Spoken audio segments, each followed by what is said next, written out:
हरे कृष्णा। कैसे हैं आप सभी। तो हमने 15वें श्लोक तक कंप्लीट कर लिया था। आज हम श्लोक नंबर 16, 17 और 18 पढ़ेंगे, ठीक है। और इन तीनों श्लोक में ये बताया गया है कि जो पांडुपुत्र हैं वो अपने अपने शंख बजाते हैं और युद्ध को शुरू करते हैं। तो मैं आपको पहले श्लोक पढ़ के बताता हूँ। अनंत विजयम राजा कुंती पुत्रो युधिष्ठिर नकुल सहदेवश्च सुघोष मणि पुष्पको।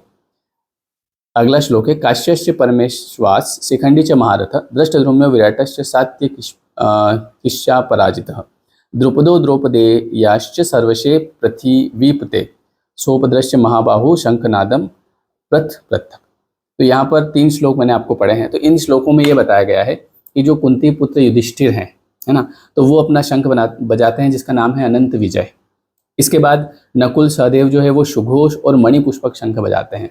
इसके बाद जो काशीराज, शिखंडी, दृष्टद्युम्न, विराट, अजय, है ना, सात्विक, द्रुपद, द्रौपदी के पुत्र, सुभद्रा के पुत्र, ये सब अपने अपने शंख बजाते हैं। बस इन श्लोकों में ये बात बताई है। लेकिन यहाँ पर जैसा कि मैंने आपको पिछले श्लोक में भी बताया था कि शंख बजाना मतलब कि आह्वान करना, है ना, कि अब हम इस कार्य को करने जा रहे हैं। अब आजकल हमारे समय में क्या होता है ना कि हम जैसे भैया विजन बोर्ड बनाओ या फिर लक्ष्य निर्धारित करो, है ना, उठो जागो और विश्व का कल्याण करो। तो आपको भी अपने जीवन में आप किसी भी स्थिति में हैं आज, है ना, तो भी आपको शुरुआत करनी चाहिए।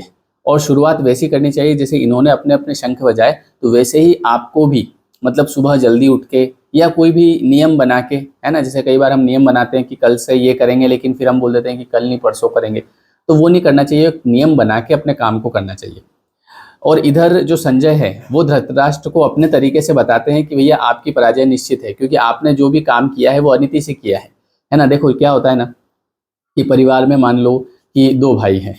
अब 2 भाई में से जो एक भाई है वो अनीति कर रहा है दूसरे के साथ, किसी भी तरह से उसकी संपत्ति हड़प रहा है ना, उसको परेशान कर रहा है या कुछ भी ऐसा कार्य कर रहा है, तो वो जो जिसके साथ वो बुरा कर रहा है उसका तो एक दिन किसी भी तरीके से अच्छा हो जाएगा। प्रकृति के पास बहुत नियम है। लेकिन जो बुरा कर रहा है उसके साथ एक दिन सब कुछ खराब होना तय है। तो कुल मिला के बात यह है कि आपको हमेशा सच पे रहना चाहिए। जैसे इधर धृतराष्ट्र जी जो हैं वो, उनको पता है कि मैं अनीति पे हूँ, है ना, लेकिन फिर भी ना तो वो युद्ध को रोक रहे हैं ना वो सही से बंटवारा कर रहे हैं, है ना।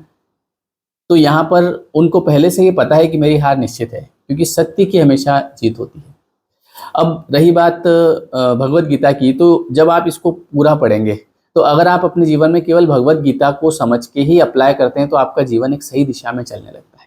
इसलिए सारे वीडियोस को रेगुलर देखते रहें, लाइक करते रहें, कमेंट करते रहें। मिलते हैं फिर हम नेक्स्ट वीडियो में, है ना। पुराने वीडियोस भी मैंने सारे अपलोड कर रखे हैं। अभी हम 16 श्लोक तक कंप्लीट कर चुके हैं, मतलब 18 तक, है ना।